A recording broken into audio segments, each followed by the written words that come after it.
नमस्कार मित्रों, स्वागत है एक बार फिर से आपका हमारे चैनल जे वीडियो पोस्ट में। पिछले एपिसोड में हम लोगों ने देखा कि कैसे अंगराज कर्ण की अंतिम सारी कथन समाप्त हो गए। उनका वचन वहीं का वहीं रह गया, वो वहीं के वहीं रह गए यादों में। अब उनके शरीर की अंतिम दशा जो थी वो उनके धनुष के साथ अनुज ने उनके अर्जुन के रूप में अंतिम संस्कार किया। जैसा कि पहली बार उन्होंने अपने भाइयों से कोई आग्रह किया या आदेश दिया कि मेरे जाने के बाद मेरी माँ मतलब हमारी माता कुंती से कोई भी आप सवाल या उनको किसी बारे में अपशब्द नहीं कहेंगे और मेरा अंतिम संस्कार जो है वो आप करेंगे प्रिय अनुज अर्जुन, और मेरे पुत्र का जो ज्ञान रहेगा, शिक्षण का जो शिक्षण रहेगा वो आप करें, अर्जुन करें। इन इच्छाओं के साथ उनको संस्कार किया जा चुका है उनका। अब देखना यह है कि दुर्योधन की परिस्थिति क्या होती है ये जानने के बाद कि उनका इकलौता एकमात्र विश्वास पात्र अतोड़नीय या अखंडनीय दुर्ग टूट चुका है। ऐसा जानने के बाद उनके हृदय पे आघात कैसा होगा, क्या उनकी परिस्थितियां होंगी और मामा अब क्या प्रपंच करेंगे, ये सब जानने के लिए चलते हैं एपिसोड 255 पार्ट 2 की तरफ। अश्वत्थामा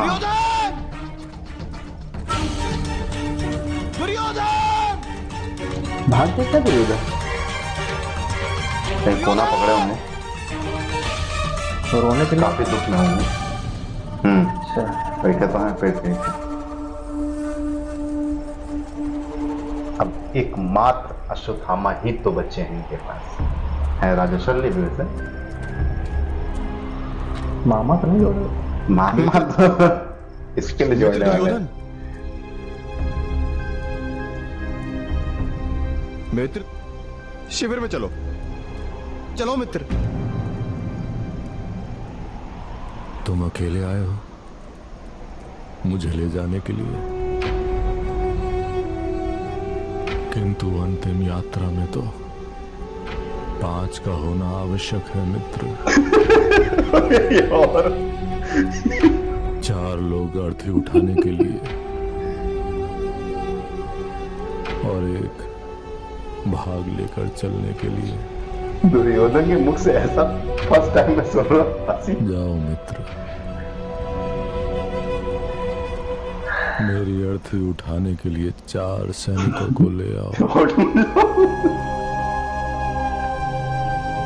यदि हमारी सेना में कोई सैनिक जीवित हो तो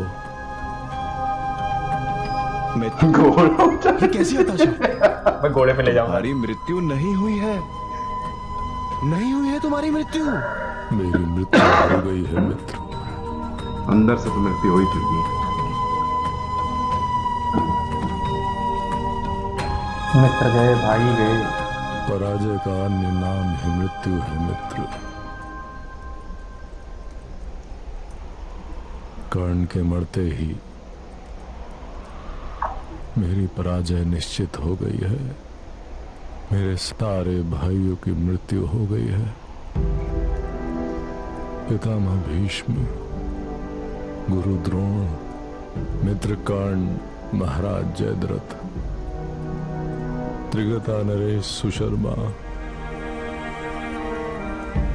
सारे योद्धाओं का वध हो गया है मित्र।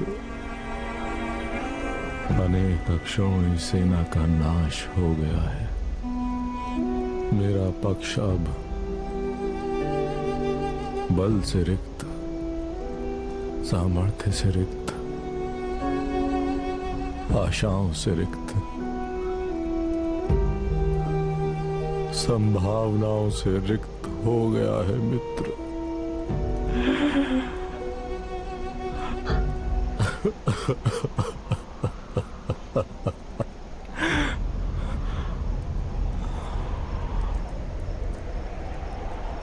उन दुष्ट पांडवों ने मेरे स्वप्न, मेरा सम्मान, मेरे स्वाभिमान की अंतिम यात्रा निकाली है आज मित्र। अंतिम यात्रा निकाली है। अधर्मी को कभी ये मुझे केवल एक ही विश्वास था, मित्रता में विश्वास था मुझे।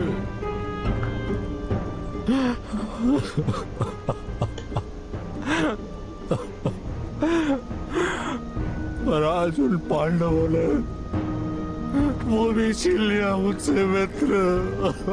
इनको ये जानकारी प्राप्त नहीं हुई, मैंने नहीं दिखाया। मनुष्य जब तक अपनी आशाएं और श्वास को टिकाए रखता है, उसकी पराजय कभी नहीं होती। मैं अब भी यही हूं, तुम्हारे साथ खड़ा हूं, तुम्हारे पास हूं मित्र, अंत तक तुम्हारी विजय का प्रयत्न करूंगा मैं। नहीं नहीं, तुम भी केवल छलना करने आए हो। उस कुंती पुत्र कर्ण की भांति। पता चला है मित्र, वो कर्ण कुंती का पुत्र था, पर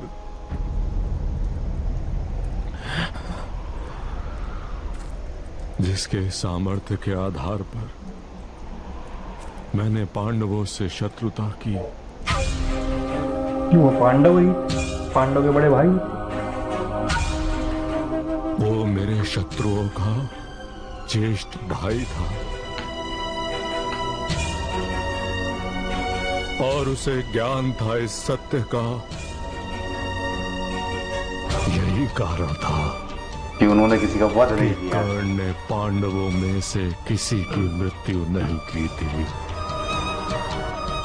ऐसा छल, ऐसा विश्वासघात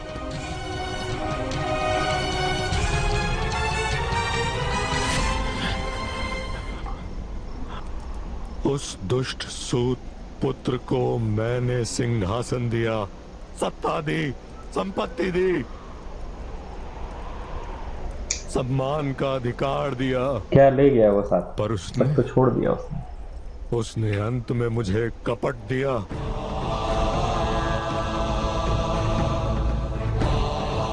मेरी पराजय की योजना बनाई, मेरे ही शत्रुओं के साथ मिलकर।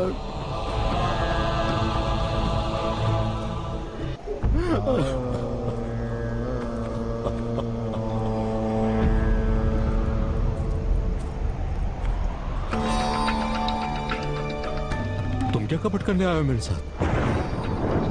क्या तुम मेरा वध करने आए हो? मित्र, ऐसा विचार भी तुम्हारे मन में कैसे आ सकता है? तुम्हारे कारण मैंने अपने पिता की मृत्यु होने दी और अब मैं स्वयं के प्राण देने के लिए सज्ज हूं।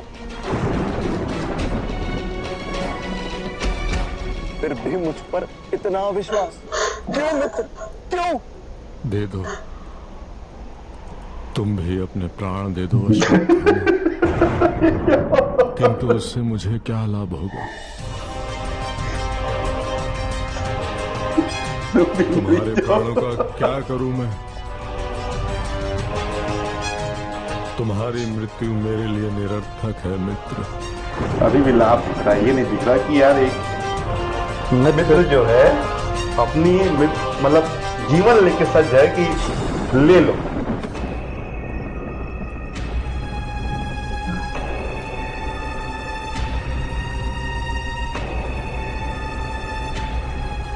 मैं इसी क्षण ब्रह्मास्त्र का प्रयोग करता हूं। सारे कुरुक्षेत्र को जला दूंगा, मैं सर्वनाश कर दूंगा।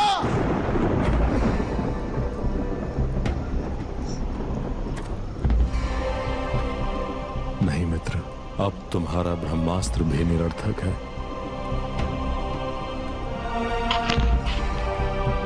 समय का सारा चक्र, पलट गया। नियति का समग्र चालन मेरी पराजय हेतु योजना निर्मित कर रहा है। स्वयं ईश्वर भी मेरी पराजय के लिए उत्सुक है।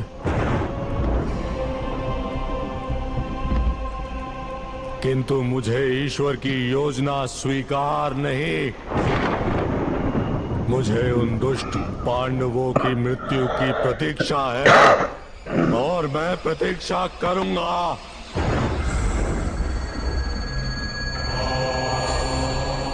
तुम जाओ अश्वत्थामा, तुम अपने नगर में जाकर राज करो और मामा श्री से कहो वो भी गांधार लौट जाए।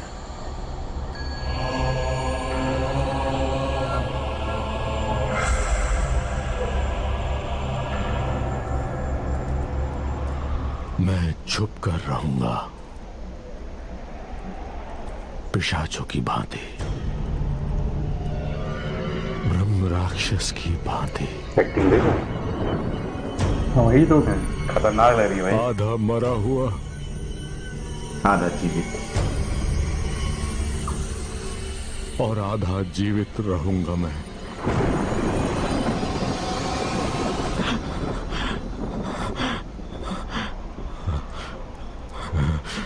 जब तक मुझे पांडवों की मृत्यु का समाचार नहीं मिलेगा, मेरे प्राण नहीं छूटेंगे, नहीं छूटेंगे मेरे प्राण।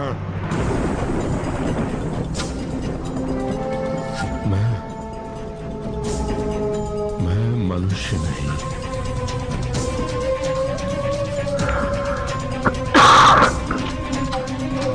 मैं भीषण रात्रि का भयानक स्वप्न हूं। मैं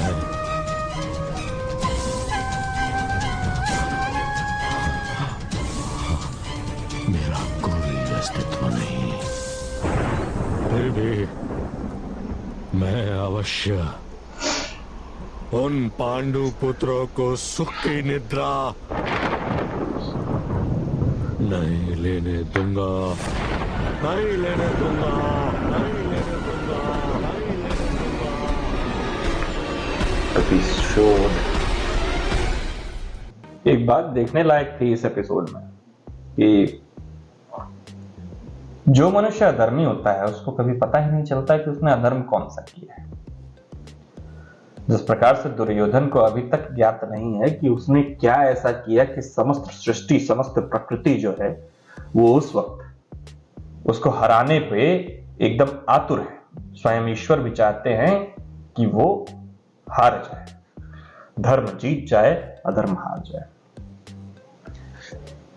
ये जो मानसिकता है अधर्मियों की या ऐसे अधर्मी प्राणियों की, वो यही सोचते हैं कि किसी प्रकार से वो और केवल उनकी मानसिकता इस संसार में जीवित रहे। यही कारण है कि आज भी कुछ लोग जिनके अंदर वैसे अधर्म हैं वो ऐसी मानसिकता को जीवित रखते हैं।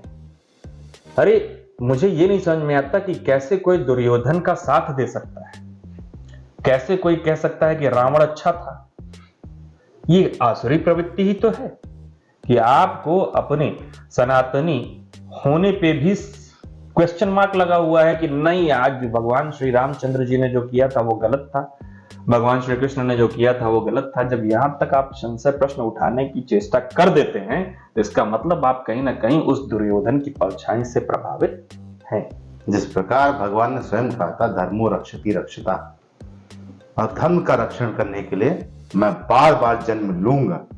और भगवान ने इस सृष्टि में चालन के लिए कुछ सिद्धांत बनाए हैं। जब भी वो सिद्धांत टूटते हैं भगवान को अवतरित होते उसको ठीक करना पड़ता है, इसीलिए भगवान अवतार लेते हैं। और दुर्योधन को शुरुआत से पता था, मामा ने जिस प्रकार से उनसे कहा था कि हमें अधर्म ही करना है, क्योंकि धर्मी व्यक्ति के साथ बहुत अन्याय होता है और उनके साथ अधर्म करके हम किसी भी प्रकार उसको चेंज कर सकते हैं, उस स्थिति को परिवर्तित कर सकते हैं। और अगर हम धर्मी हो गए तो हम फिर राज्य नहीं पा पाएंगे। एक चीज देखिए कि धर्मी व्यक्ति को परेशान करने के चक्कर में दुर्योधन ने अपना सारा जीवन समाप्त कर दिया, सारा जीवन अपना तहस नहस कर आप दिया। खुद सोचिए, ये इतना सीरियस सीन चल रहा था, हमको सहसा हंसी इस बात पे आ गई जिस प्रकार उन्होंने बोला, क्योंकि आज तक ऐसे sequence टोन में में उनको मानसिक संतुलन खोते हुए तो हमने देखा है जब उनका अपमान हुआ था वहां पे। हाँ, लेकिन तो हुआ था, मायूसी लेकिन नहीं देखी। मायूसी नहीं देखी कि अब वो पूरी तरह से टूट गए हैं कि अब पराजय मेरे समक्ष है, कोई भी मेरा रक्षण नहीं कर सकता, अश्वत्थामा तुम भी नहीं। और जिस प्रकार अभिनय किए, एक्टिंग तो जो दाद देनी पड़ेगी, लेकिन अश्वत्थामा से कह रहे हैं, तुम भी आओ मर जाओ, कोई फर्क नहीं पड़ता, मुझे फायदा क्या है तुम्हारे मरने से, तो तुम भी, मेरा फायदा बताओ। हाँ लाभ क्या है, तुम मेरी पराजय को विजय में तो नहीं बदल सकते ना। तो ईश्वर का रचना थी ये, और ये होनी ही थी, अधर्मियों का नाश और धर्मियों के बीच। धर्मियों के बीच। चलिए फिलहाल अभी समाप्त नहीं हुआ है, कुछ और एपिसोड बाकी है, तब तक के लिए राधे राधे।